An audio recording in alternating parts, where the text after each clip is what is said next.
All right, Wild fans, you know the drill.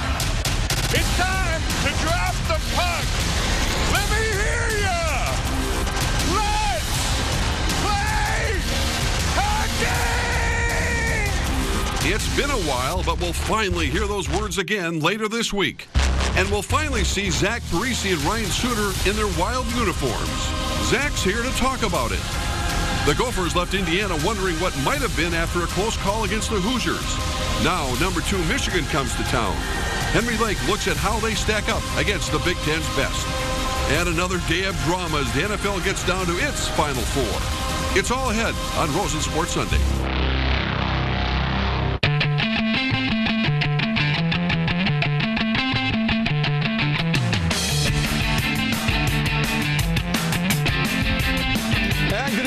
And welcome to Rosen Sports Sunday. The end of the NHL lockout officially ended today with teams back on the ice with their coaches, schedules being released, tickets about to go on sale, and a 48-game season about to commence. Now, there are some NHL cities where the news may be received with a collective yawn after the lockout. That may have been the case here given how long it's been since the Wild were in the playoffs or a factor in them.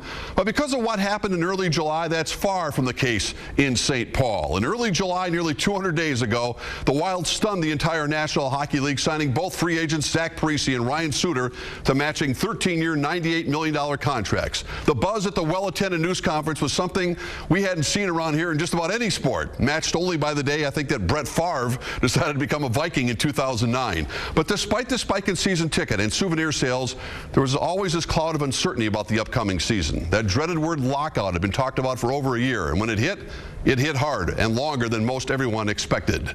But thankfully, no more video of NHL Commissioner Gary Bettman or Union Chief Donald Fehr in suits walking in and out of an office building. Training camp officially opened today at the X. Now, this camp will last less than a week. No preseason games, little time to analyze up-and-coming youngsters and how they may fit. It's full steam ahead, where every game may feel like it has playoff implications, because by the time the regular season ends on April 27th, there's going to be quite the log jam in the respective conferences. No one was happier than head coach Mike Yeo, who's been climbing the walls in anticipation of this day, along with new defenseman Ryan Suter. And I knew that this was going to be, I knew that there was a storm of brewing, and things were going to be coming real quickly here, and it just, I mean, it was just a lot of fun to come to the rink today and start getting ready, and just knowing that we finally get to start doing this for real. I mean, it's a little difficult with a new system, you know, trying to learn the new things. You almost have to think a little bit more, where in the past it's been, you know, kind of second nature for you just to know where you're supposed to be, and that'll take a little adjusting, but I'm not too worried about it. And without any preseason games, the season does start next Saturday here with Colorado in town, Dallas a week from tonight, and Nashville also here 2 nights later. And we are very pleased to have in studio the man himself, Zach Parise. Thanks so much for spending part of your Sunday night with us, Zach. I know it's been, there's so much to talk about, starting with the thoughts of looking at the beginning of that schedule and realizing finally your Wild career is about to begin. It is. Today felt great to be able to start and have an organized practice, but I think even just the schedule's being released, you have that date where you're looking forward to for that first game when we can finally put on the jerseys and play. It's going to be exciting. We have to back up just a little bit because the enormity of the decision that you and Ryan Suter made in early July, 17 different teams, I think, making offers to you, the success you had in New Jersey, going to the Stanley Cup Finals. It's been so long since we talked about it. Ultimately, why did you decide on signing here? A lot of things. A lot had to do with being from here, having a lot of family here. I always thought it would be a neat thing to come back here and play, and you get the opportunity to finally. And we did a lot of research. We analyzed, we overanalyzed everything about the organization, about every organization. And really, when it came down to it, we wanted to come here. The young players they've got coming in, the core group of players that they already have here. We felt, Ryan and I both felt that we could come in and help. The high expectations, then the lockout. And you're programmed, Zach, to be playing this time of year. Your body's always set that way. How did you handle personally, especially knowing the life decision to come here to play for Minnesota these last few months? Well, the lockout was hard itself. I mean, number one, I don't think anyone anticipated it lasting that long. And then number two, you you always kind of schedule your training to peak at the right time, and then when you don't have that, all of a sudden you hear talks in November, you think they're going well, and all of a sudden explodes. Same thing happens in December, so it was frustrating, but I think everyone in the back of their minds knew there's no way you can cancel another season in 7 years. It just didn't seem like it was possible. So you were relieved and expecting that this was finally going to get solved. Yeah, I was really expecting it, and we kind of knew once it sounded like they came out with that last date, like it's got to happen by then or we're not going to play, you kind of assume that, all right, it's going to happen here. So first day back on the ice with your coaching staff, head coach Mike Yeo has drawn up his lines, I think, from the time you guys signed back in July in the napkin there. You'll be alongside the first line with Danny Heatley, center Mikko Koivu. That sounds like fun. Were you a little nervous at all out there today as long as you've played this game? Was it still a little different for you today? Yeah, it was, and of course I was nervous too. It's different when you're joining a new team, new players.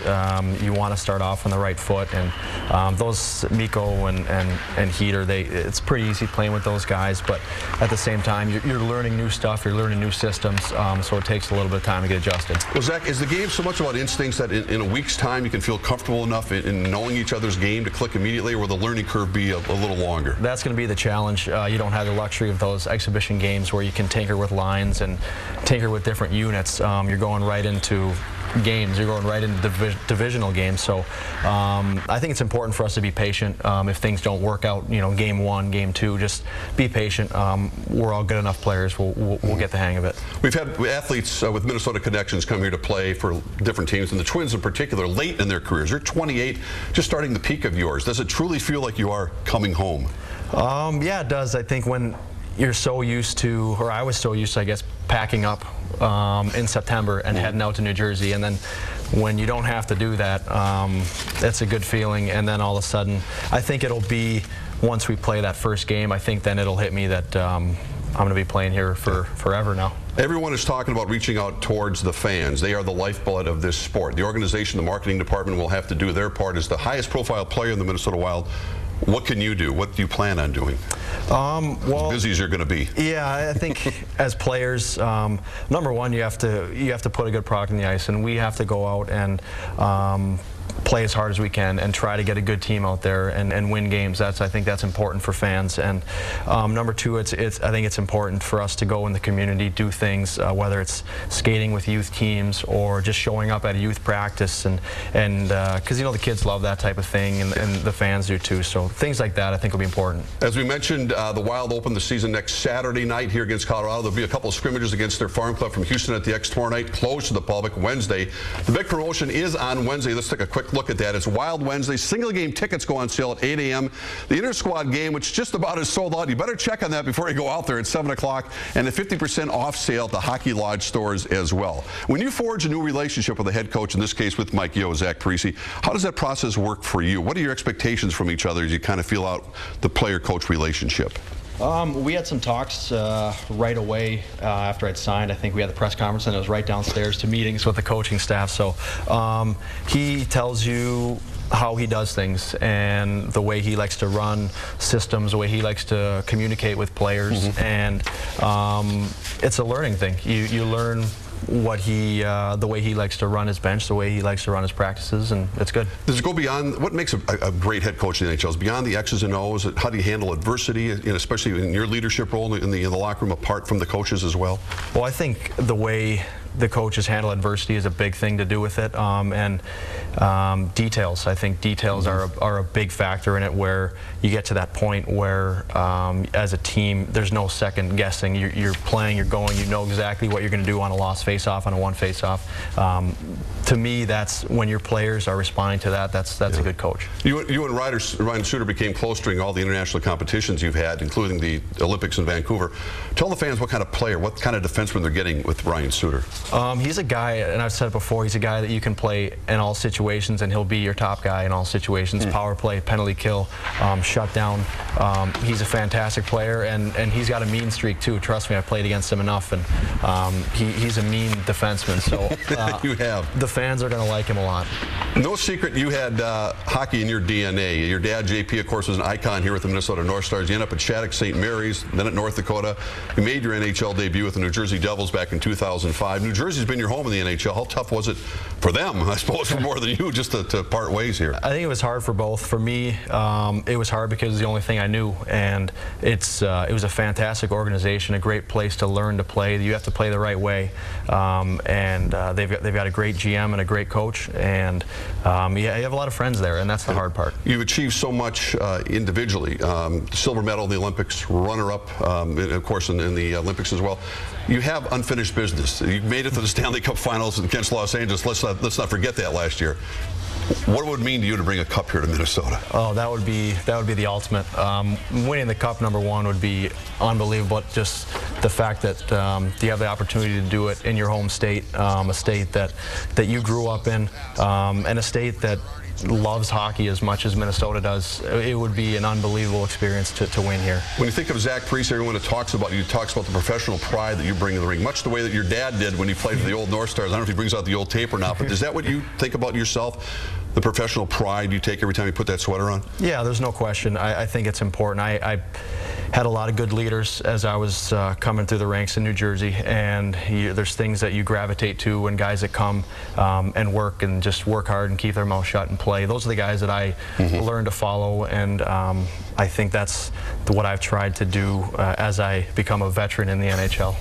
Well, officially welcome to the Minnesota Wild. Thank you. Congratulations, and look forward to seeing you next Saturday night against the Colorado. I mean, you can't wait for that. Cannot wait. I'm sure you can. Thanks so much. Zach Parise, Minnesota Wild. Well, it's been years since I've heard so much buzz about the Minnesota men's basketball team, and it may actually have gotten hotter during yesterday's loss at Indiana. Henry Lake joins me next to look ahead at what's next and how they stack up with the Big Ten's best. Stay with us.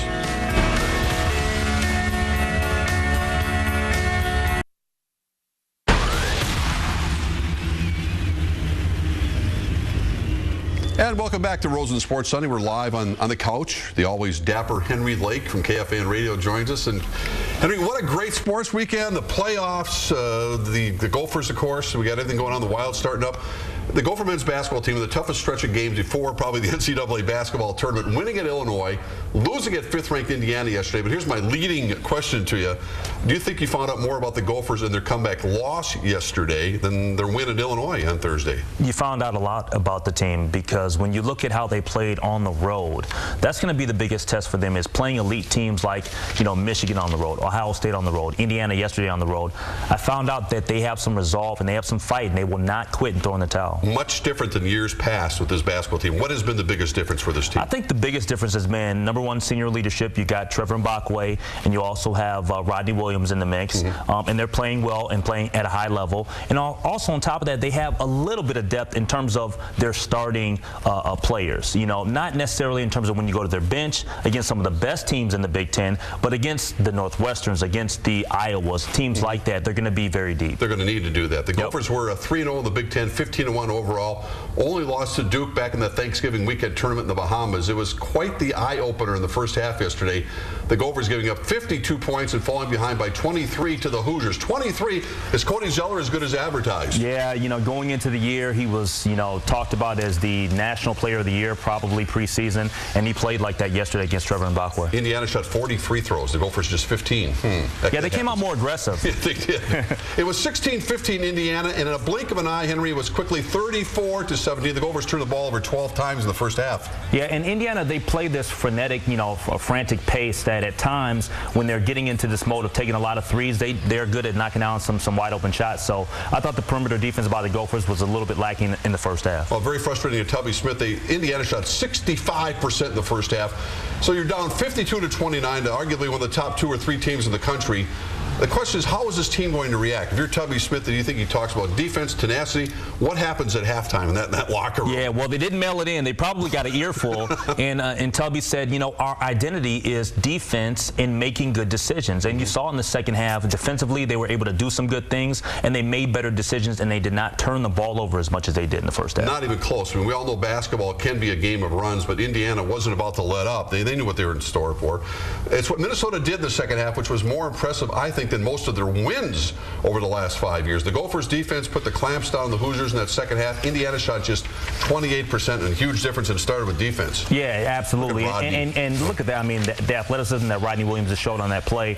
You know, the huge thing about the Gophers is that on any given night, one of their starters can do some things offensively to keep them in ball games. Yeah, that was Trevor Mbakwe. He took only 9 shots in 34 minutes, and I think I'd like to see him shoot a little bit more, but we'll see how that works out. They've really improved their three-point shooting. That's a big area for them. Yeah. Offensively on the perimeter, I mean, when you have Andre Hollins and then, you know, Austin Hollins knocked down 5 threes in a row last Sunday against Northwestern, they're very good on the perimeter. Yeah, Andre Hollins, the Gophers are on their way to scoring 52 points in the second half. Indiana was ranked #1 in the country for a few weeks. They had 5 players in double figures. The Gophers kept pecking away.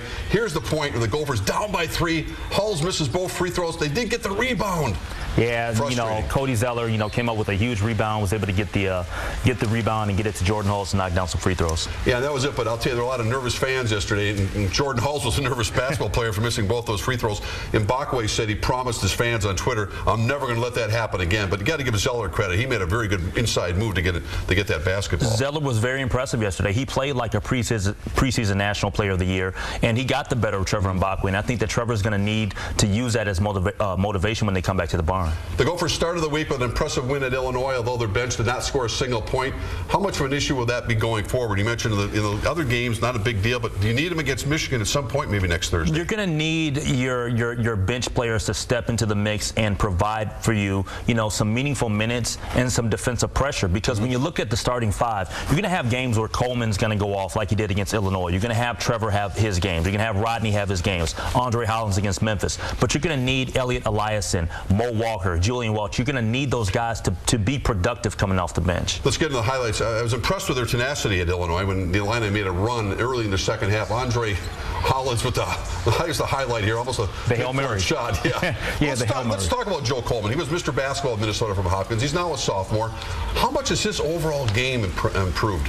It's improved a ton because, you know, the MO and kind of the thoughts about Joe Coleman coming out of Hopkins was that he was a very good athlete, but he wasn't the best or skilled basketball player, and he's developing into being a very good basketball player. I think he has an understanding what Tubby Smith expects from him too. And he's all business when he gets out there. You know, his demeanor does not really change at all. Joe Coleman is developing into a very good player. Well, that's great news for the future. They do have a Sweet 16 team and beyond feel about this squad. I don't think they're going to drop much in the polls this week. No, I would be surprised if the Gophers fell out of the top 10. I don't expect that to happen. Yeah, so Michigan comes here on Thursday. That'll be an interesting game to talk about as well. They have a chance. They had a chance moving to #1 spot in the country, but they lost today. We've had some high-profile recruits in the state of Minnesota, from McHale to Brewer, Sam Jacobson, Khalid El-Amin. Not sure we've ever had one who's been as highly ranked as Tyus Jones, the junior guard from Apple Valley.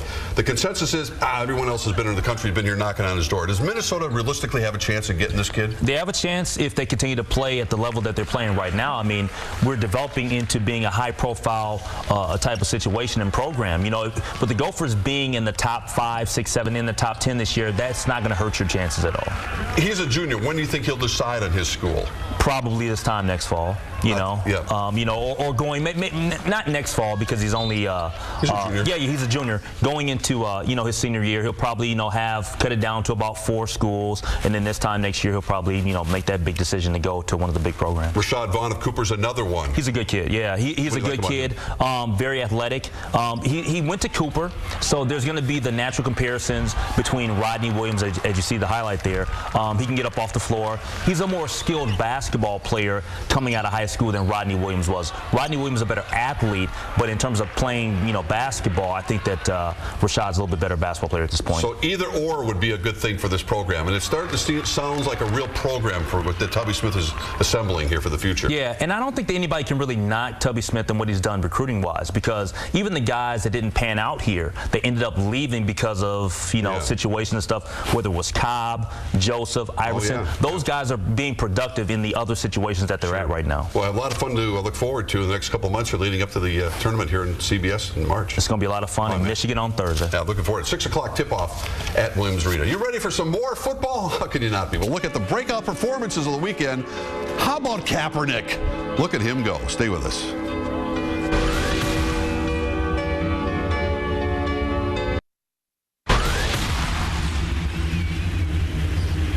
And welcome back to to Sports Sunday. My message to the NFL, don't even think about expanding the playoffs. Why? How do you improve on perfection?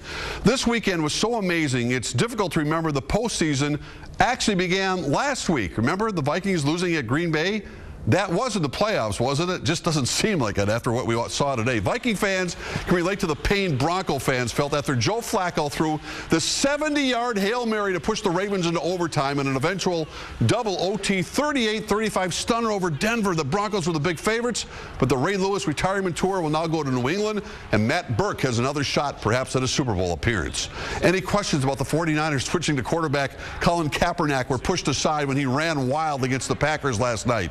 16 carries, 181 yards, 2 scores. That's Adrian Peterson-like stats. Even before you throw in the 283 yards passing and 2 scores, the Niners end the Packers season 45-31. And what a final minute in the Falcons-Seahawks game. Seattle capping an amazing comeback to take a 28-27 lead with only 31 seconds left to play. But they still lost. Just when you think Atlanta was going to choke again. 2 Matt Ryan passes on this Matt Bryant field goal turned it around for Atlanta. The Falcons really survive and advance 30-28. The one game that was basically never in question, New England hammering Houston right here on CCO. Shane Vereen, the older brother of Gopher safety Brock Vereen, scored 3 times for the Pats. And Tom Brady and Bill Belichick, what do you know, are going back to another AFC title game with the 41-28 win. The winners, of course, play next weekend. The final 2 end up right here on Channel 4, February 3rd at the Super Bowl in New Orleans. And we'll be right back. Stay with us.